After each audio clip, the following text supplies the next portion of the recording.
Pax East 2019. I'm talking with Felix about Tunic. Tell us all about Tunic. Yeah, Tunic is an isometric action adventure about a tiny fox in a big world. You are going to be discovering secrets and fighting some monsters and maybe even, surviving in a scary place, where you don't belong. Better than dying? Better than dying. I mean, I see a lot of dying on these screens in front of me, but it's a pretty good time regardless. Is it meant to be like the challenge? Is it meant to be like a grind, or is it a roguelike, or it's a linear adventure?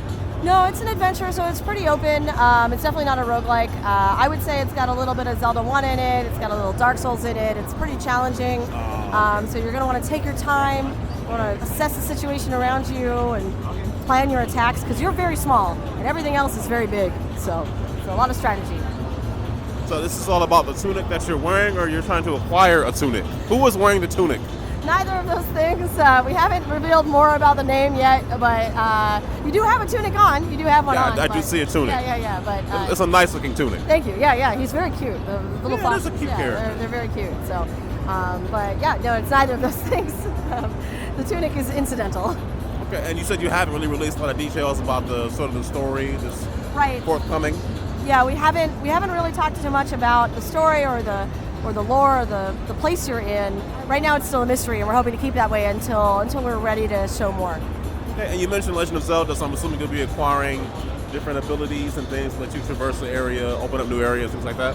Yeah, so it's not quite as gatey as Zelda is, right? So it's not quite as strict in that regard, but you will definitely find new items. You can see you can equip them.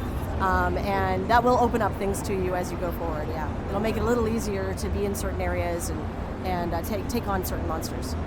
Are there any? I'm going to use this term because people know what you mean when you say it. Are there any Metroidvania elements to the game? It's more in terms of retraversing areas. You mean it's a little more Dark Soulsy, so you are going to find shortcuts that reopen into areas and allow you to traverse them a little easier again.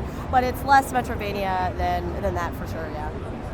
I'm just looking at some of the combat. This looks challenging. Yes, that's the name of the character is. There's no name. No. Okay. You are the little fox. So whoever you are is the little fox. But right now we have no reveal about who the fox is or why they're in this place. You revealed that they are a fox. You revealed that much. They are a fox. That much, yes. They're very cute. They're very cute small fox. So I mean, it is quite challenging, right? It is something that I think a lot of people might take a look at it. First glance, you might think, oh, it's super, super cute. That means it's a family game. And while it does have like a lot of appeal to families. It does have quite a high challenge. It looks like it does. Yeah, certainly. Definitely. What are the platforms that we're looking at? Yeah, right now we're confirmed on Steam, so we'll be on Mac and PC, and also Xbox. Okay, I remember seeing this in, I don't know if it was an Inside Xbox video or something like that. I do recall seeing it. Yeah, it was on the E3 stage 2018. And the release window is? We don't have an announcement yet, but definitely at least a year from now. I asked you about a development team, and you said that the team was one. Please explain how one person can make this game. Yeah, so it's a little more than that, but I will say that anything you see on the screen when the game is muted is one man named Andrew Shouldice living in Halifax, Nova Scotia in Canada. He does all the art, all the programming, all the writing, all the design, and all the animation. And then we have an amazing sound team over on the West Coast. Power Up Audio's doing the sound design, and then we've got Lifeformed on the West Coast of America doing our music, and then I'm producer. And then we've paired with, I will say that Andrew has been lucky enough to pair with Finji, who is an amazing publisher and a collaborator, known for Night in the Woods and Overland and some other stuff.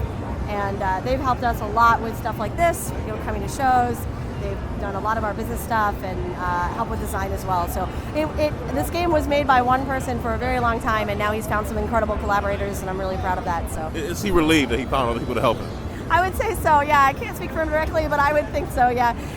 It was just me and him for a while, and finding Finji and Power Up and everybody has been really awesome. So, it's never really one. When someone says it's one person, it's never truly one. There is always it takes a village, right? So it does. Yeah.